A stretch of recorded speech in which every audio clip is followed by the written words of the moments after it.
di sinilah ia akan terhalang dari ridha Allah.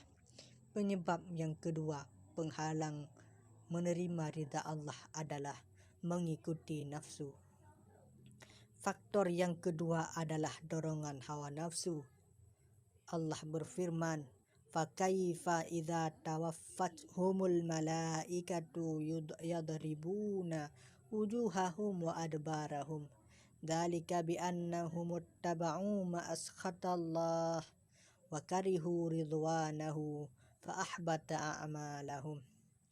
Maka bagaimana nasib mereka apabila malaikat maut mencabut nyawa mereka, memukul wajah dan punggung mereka. Yang demikian itu karena sesungguhnya mereka mengikuti apa yang menimbulkan kemurkaan Allah dan membenci apa yang menimbulkan keridhaannya. Sebab itulah Allah menghapus segala amal mereka. Muhammad 27:28. Ayat di atas merupakan gambaran kematian yang sangat menggenaskan. Demikian ini karena mereka selalu mengikuti hawa nafsunya, sehingga terdorong melakukan suatu perbuatan yang justru melahirkan murka Allah. Begitu juga dengan hawa nafsunya, mereka justru membenci dan tidak suka melakukan sesuatu yang diridhai Allah. Dari ayat di atas ada hal penting yang perlu dielaborasi lebih jauh, bahwa ayat tersebut menggunakan redaksi ma askhatallah, bukan redaksi ma aradallah. Hal ini karena rahmatnya selalu mendahului murkanya.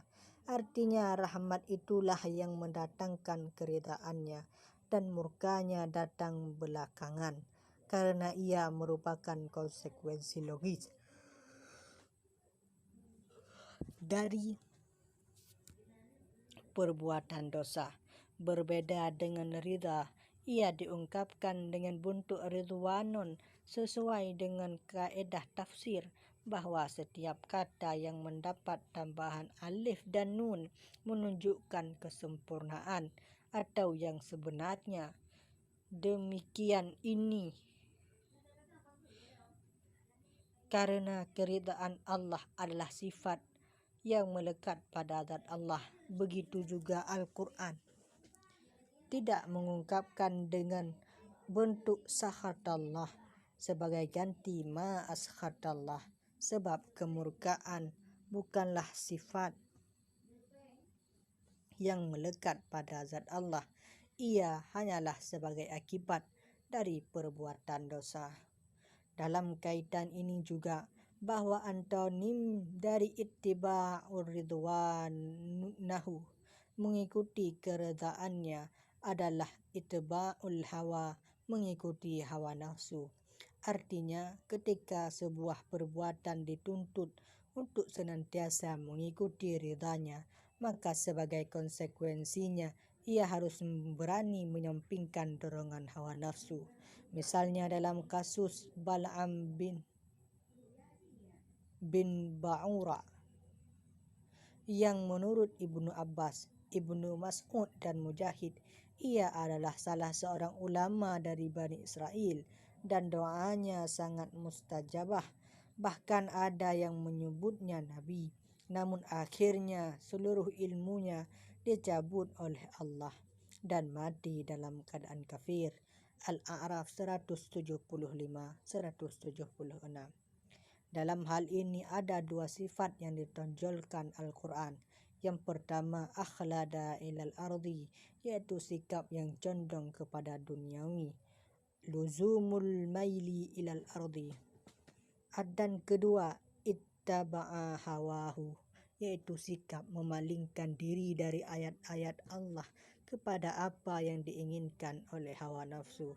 Secara umum ayat ini merupakan ancaman bagi orang-orang berilmu yang orientasinya hanya kepada hal-hal yang bersifat duniawi atau demi menuruti hawa nafsunya yang memang cenderung menyesatkan.